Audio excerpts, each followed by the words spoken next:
Guni-Guni TV.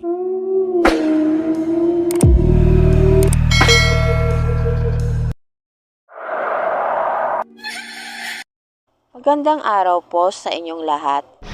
Sana maibigan niyo ang kwentong ibabahagi ko sa inyo. Tahimik at payapa ang Barrio Esperanza. Isang maliit na nayon sa gitna ng kagubatan.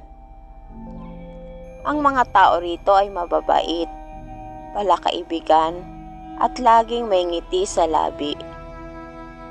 Ngunit sa kabila ng kanilang kabaitan, may isang mahigpit na patakaran. Walang sino man ang dapat lumabas ng bahay pagsapit ng hating gabi. Dumating si Adrian, isang binatang manunulat na naghahanap ng inspirasyon para sa kanyang susunod na nobela.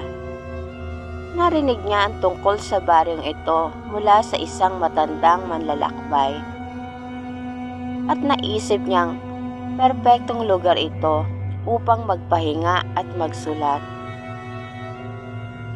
Ngunit sa kanyang pagdating, napansin niyang tila may bumabalot na takot sa mga mata ng mga taga roon.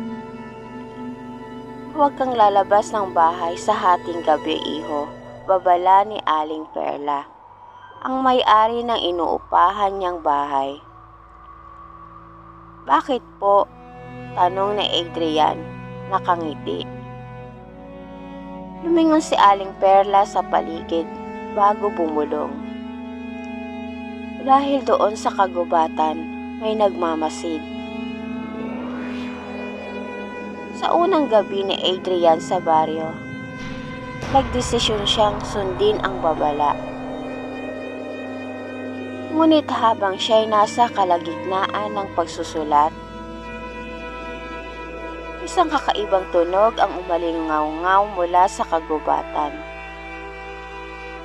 Isang malungkot na awit. Waring tinatawag ang sino mang makarinig.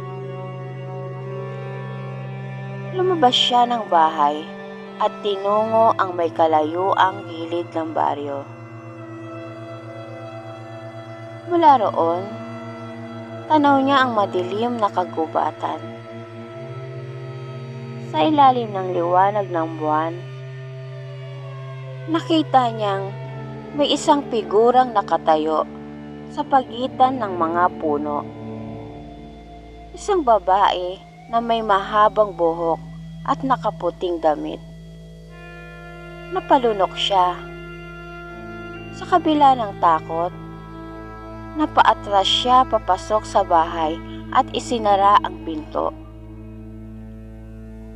Ngunit bago siya makatulog, narinig niya ang isang bulong mula sa bintana. "Tumulong ka bago mahuli ang lahat." Kinabukasan, nagtanong si Adrian tungkol sa babaeng nakita niya. Napansin niyang ang lahat ng kanyang kinakausap ay biglang nanahimik at iniiwasang sagutin ang kanyang mga tanong. Sa wakas, lumapit sa kanya si Andres, isang mangingisda. "Kung gusto mo talagang malaman, puntahan mo ang lumang simbahan sa may dulo ng baryo. Pero mag-ingat ka. Hindi lahat ng lihim ay dapat mabunyag." Sinunod ni Adrian ang payo at natagpuan ang isang sirang kampanaryo na halos natatakpan na ng halaman. Sa loob, nakita niya ang isang lumang larawan. Isang magandang dalaga na may mahabang buhok, nakaputing damit at may mapungay na mata. Sa ilalim ng larawan ay may nakaukit na pangalan, Isabel Monteverde.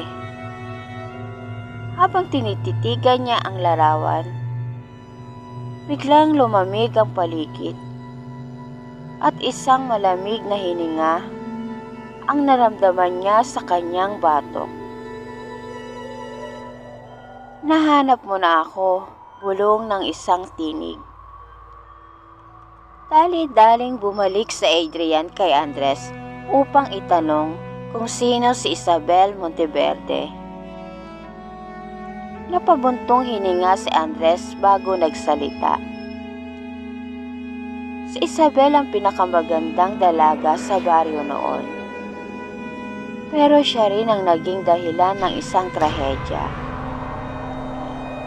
Ayon sa kwento, si Isabel ay minahal ng isang dayuhang mangangalakal. Ngunit ang binatang ito ay may masamang balak.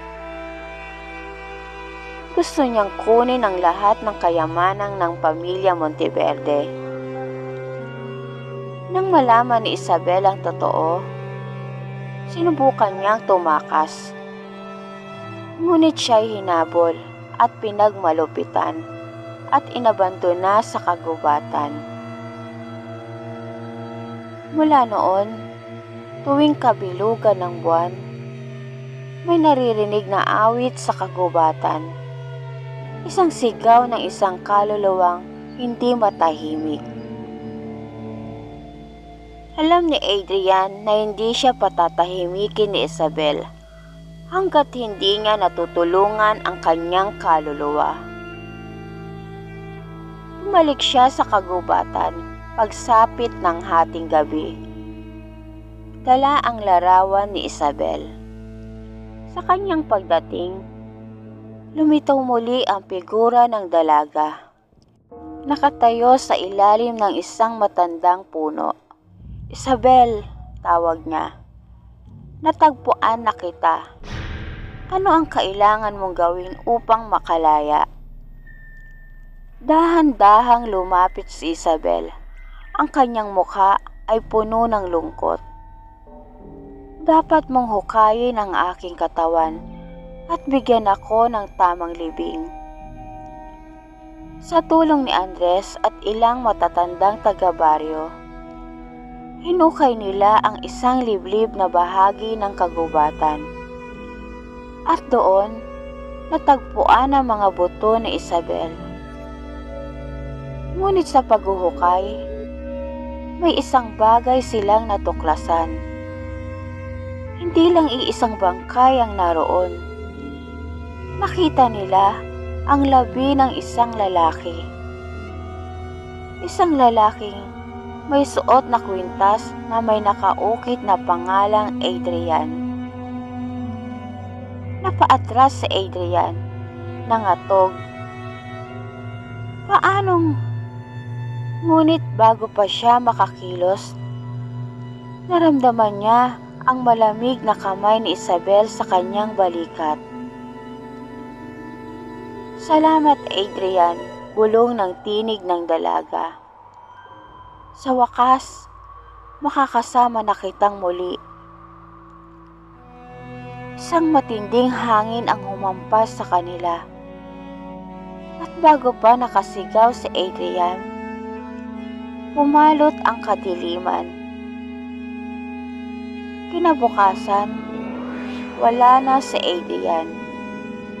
Ang kanyang inuupahang bahay ay iniwang nakabukas. Ngunit hindi na siya kailanman nakita ng mga taga-baryo. At dito na po nagtatapos ang aking kwento. Salamat po.